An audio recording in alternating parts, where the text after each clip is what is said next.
बिस्मिल्लाहिर्रहमानिर्रहीम। अस्सलाम वालेकुम नाज़रीन मोहतरम। मौलाना फजलुर रहमान इस वक्त थोड़े से नाराज से नजर आ रहे हैं। मौलाना फजलुर रहमान ने अब से कुछ देर पहले प्रेस कॉन्फ्रेंस से खिताब किया है और केपीके के अंदर मौजूद हैं, अपने हलके में भी विजिट कर रहे हैं।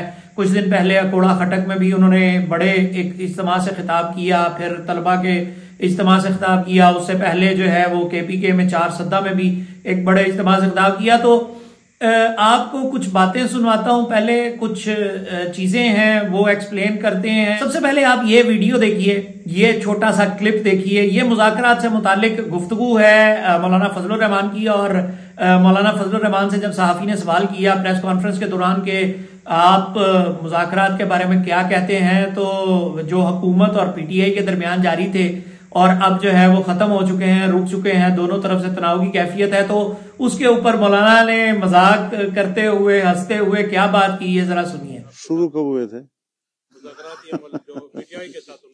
मुझे तो उसका भी पता नहीं है। जी, आपने सुना मौलाना का अपना एक मिजाज है, मौलाना ने अपने मिजाज के मुताबिक ही बात की है। और मौलाना ने तो ये कह दिया कि कौन से मुज़ाकरात, कोई मामलात हो रहे थे या नहीं हो रहे थे। मुज़ाकराती कमेटियां मौजूद हैं। जब सब कह रहे हों कि मुज़ाकरात हो रहे हैं तो हम तो यही कहेंगे कि मुज़ाकरात हो रहे हैं। मौलाना फजलुर रहमान जो है वो इस वक्त हुकूमत पर और खास तौर पर स्टैब्लिशमेंट पर बड़ा खुल के बरस रहे हैं।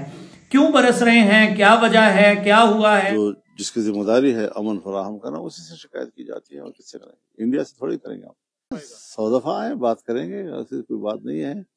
मैं तो चाहता हूं कि मुल्क की सियासत में एक ऐसा प्लेटफार्म हो कि जहां हम मिलकर डिस्कस करें सारे मामलात को और कोई मजमूई सियासी हल सामने आ जाए।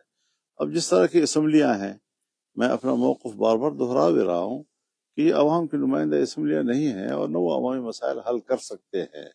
हुकूमत बहरहाल एस्टेब्लिशमेंट की है और दूसरी दुनिया के साथ भी रवाबित उन्हीं के हैं, मामलात वही चला रहे हैं। ये फ्रंट पर उनके नुमाइंदे बनते हैं, ये अवाम के नुमाइंदे नहीं है। लेकिन इंतहाई अहम बात है, दो चीजें जो इस प्रेस कॉन्फ्रेंस में इंतहाई अहम हैं और जिनके ऊपर हमें बात करनी है और जिनके ऊपर हमने डिस्कस भी करना है, वो उनकी तरफ निशानदेही जो है वो मौलाना फजलुर रहमान ने की है। क्या गुफ्तगू की है? केपीके के अंदर जो कबाइल हैं उन्होंने क्या खोया, क्या पाया? 9 साल गुजर गए, 100 अरब पर ईयर के हिसाब से देना था। आपको याद होगा हमने बहुत कवरेज की, नेशनल प्रेस क्लब के सामने भी कबाइल के लोग आके बैठे रहे और जरगा डिमांड करते रहे, लेकिन उन्हें जरगा नहीं दिया गया। अब भी वो हर जगह मुलाकातें जरूर कर रहे हैं, उससे मुतालिक क्या सूरत हाल है वो आपको बताते हैं। लेकिन जो मौलाना फजलुर रहमान ने गुफ्तगू की, जाहिर है कि उन्होंने क्या बात की, वो आपको सुनवाते हैं, ये जरा सुनिएगा। जो आपने उनको 10 साल तक 100 अरब रुपया देना था, इस वक्त तक भी मुश्किल से 100 अरब कहीं पूरा हुआ होगा और किस अल्लु तलल्लु में खर्च हुआ है, लेकिन बनाम कबाइल की। तो अब इस सारी सूरत हाल में आप देखें कि इनके साथ, मैंने आज पूछा उनसे कि अब तो 9 साल हो गए हैं, जो सब्ज बाग आपको दिखाए गए थे, आज तो आप सब्ज बागात की सैर कर रहे होंगे, उससे आप लुत्फानंदोज हो रहे होंगे, तो जरा आप अपना तासुर तो हमें बताएं। तो उन्होंने कहा ना हम अब कबाइल रहे और ना हम सेटल रहे, न ट्राइबल न सेटल जी, बीच में कोई और मखलूक हम बन गए हैं जो हम अपना तारुफ भी नहीं करा सकते किसी से कि अब हम क्या चीज हैं। बाकी बदअमनी ने हमारा बुरा हाल कर रखा है।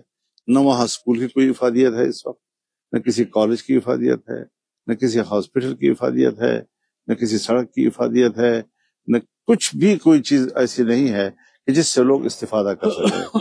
अमन की वजह से सब लोग दुबके हुए हैं या अपना इलाका छोड़ रहे हैं। जी, तो नाज़रीन आपने सुना कि मौलाना ने बड़ा बांगे दोहल कहा कि जी मैंने तो कबाइल हैं, उनको भी पूछा है कि अब आप कहाँ हैं और किस तरह है। बात एक और भी है यहाँ पे।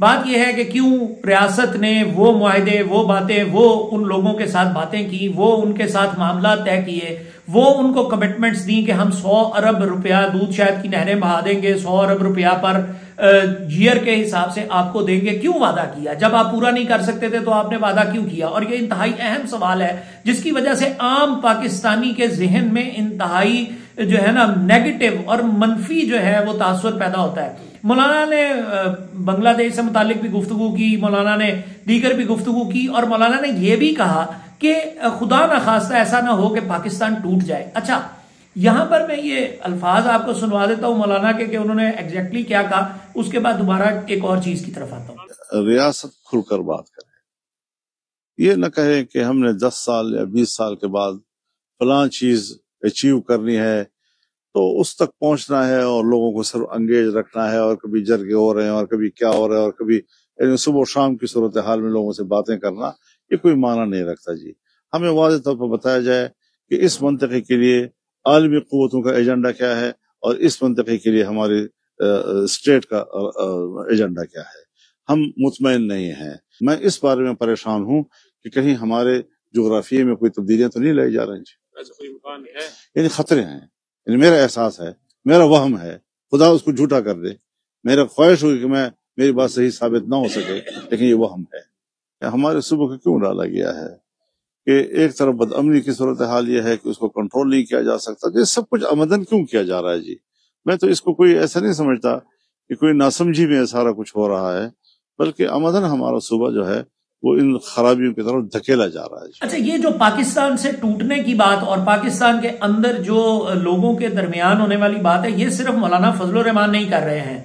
यही बात मजलिस वहदतुल मुस्लिमीन के सरबराह अल्लामा राजा नासिर अब्बास साहब ने भी की है। यही बात मुख्तलिफ प्रेस कॉन्फ्रेंसेस के अंदर जो जोमा है मुख्तलिफ पॉलिटिकल पार्टीज के, वो ये बात बार बार कर रहे हैं कि अगर मामलात को सेटल नहीं किया जाता, मामलात को मैनेज नहीं किया जाता, प्रॉपर नहीं बनाया जाता, वो बात को प्रॉपर नहीं किया जाता, उसके ऊपर जो है वो लोगों के दरमियान में जो है एक कैफियत ऐसी है, गुस्से की कैफियत है, एक नाउमीदी की कैफियत है जो अवाम के अंदर फैल रही है।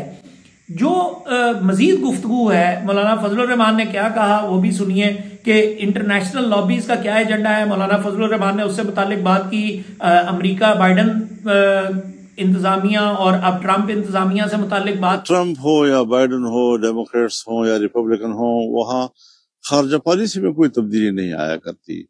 और अगर ट्रंप साहब ने ये बात कही है कि मैं अमेरिका की पूरी दुनिया में जंग के हक में नहीं हूँ, मैं फौजें वापस बुलाना चाहता हूँ, दूसरी दुनिया से हमारा क्या सरोकार है, तो अमली तौर पर देखेंगे ना कि वो किस हद तक उसमें सच्चे साबित होते हैं। एक और बात भी जो इंतहाई अहम है यहाँ पर, ये बात बार बार लोग क्यों करने लग गए हैं, ये सियासी पॉलिटिकल लीडर्स क्यों बार बार ये बात कर रहे हैं, या मौलाना फजलुर रहमान ने इसी गुफ्तगू के दौरान जो एक बात की बड़ी चलते चलते और बड़ी बारीकी से कर गए, और उस बात को जाहिर है हम सहाफ़ी हैं तो हमने सहाफ़ती नजर से उसको परखा और उसको देखा कि कहीं कोई ऐसी बात जरूर हो रही है जो खित्ते की जो बाउंड्रीज हैं उनको रीडिफाइन करने की बात है, यानी उनके अंदर तब्दीली लाने की बात है। क्या कोई लार्जर एस्पेक्ट में, लार्जर इम्पैक्ट में कोई बड़ा ऐसा मंसूबा तैयार हुआ है पाकिस्तान के बारे में कि 10 साल 15 साल या 20 साल मामलात को चलाएं, मामलात को अंडर द कर्टन रखें, मामलात को छुपा के रखें और फिर जो होगा सो देखी जाएगी? या अमेरिका है, इंटरनेशनल लॉबीज हैं, वो इस खित्ते की जो डायनामिक्स है उसको तब्दील करने की कोई कोशिश, कहीं पर कोई साजिश, कोई मामलात हो रहे हैं? देखें, मौलाना फजलुर रहमान ने ये जो बात की है इसका तनाजुर ये है कि खित्ते से मुतालिक, यानी पाकिस्तान हो, अफगानिस्तान हो या इर्द गिर्द के इलाके हो, उनसे मुतालिक एक बाकायदा मैप्स हैं जो बाकायदा तौर पर मार्केट में फ्लोट किए जाते रहते हैं, और उन्हीं मार्केट में मौजूद जो सारा सिनेरियोज हैं उनके ही पेश नजर मौलाना फजलुर रहमान तक भी ये बात आई होगी कहीं ना कहीं, किसी ना किसी जराए से, किसी ना किसी तरीके से, कि कोई तो है इंटरनेशनल लॉबीज में जो पाकिस्तान के और दीगर जो खित्ते की जो बाउंड्रीज हैं, सेटल्ड बाउंड्रीज हैं, उनको रीडिफाइन करने की बात कर रहा है या कोई कोशिश जारी है। अभी को के ये कॉन्स्पिरेसी थ्योरी जरूर कहा जा सकता है इन्हें कि अभी क्या बात है क्या नहीं है, लेकिन ताकतवर हलकों में इसके बारे में बात जरूर करें। मौलाना ने एक और बात भी बड़ी इंटरेस्टिंग की है इसके अंदर। मौलाना ने जहां पर कहा है जी हम मुज़ाकरात करने को तैयार हैं, बातचीत करने को तैयार हैं, जो अमेंडमेंट्स हैं उससे मुतालिक सवाल है कि पीटीआई जो है वो सवाल करती है अब। तो मौलाना फजलुर रहमान ने आज की प्रेस कॉन्फ्रेंस में ये भी कहा है कि हमने जो मामलात किए हैं वो सबकी मुशावरत से किए थे, असम्बली से पास करवाए थे, अब जो है तो तमाम मामलात वो सबके सामने हैं। आपने मुकम्मल तौर पर मौलाना फजलुर रहमान की गुफ्तगू को सुन भी लिया और समझ भी लिया। इससे मुतालिक जाहिर है रियासत के मुतालिक और रियासत के जो मामलात हैं, रियासत के मसाइल हैं, उनसे मुतालिक एक डिबेट है जो मार्केट में इस वक्त मुसलसल जारी है। ओपोजिशन अपना किरदार अदा कर रही है। ओपोजिशन इस वक्त बाकायदा तौर पर मुनज़्ज़म अंदाज में हुकूमत के खिलाफ है, लेकिन साथ साथ ये भी कह रही है कि स्टैब्लिशमेंट जो है वो असल में हुकूमत चला रही है, हुकूमत के साथ कोई मामला नहीं है और हुकूमत कुछ भी नहीं कर रही है।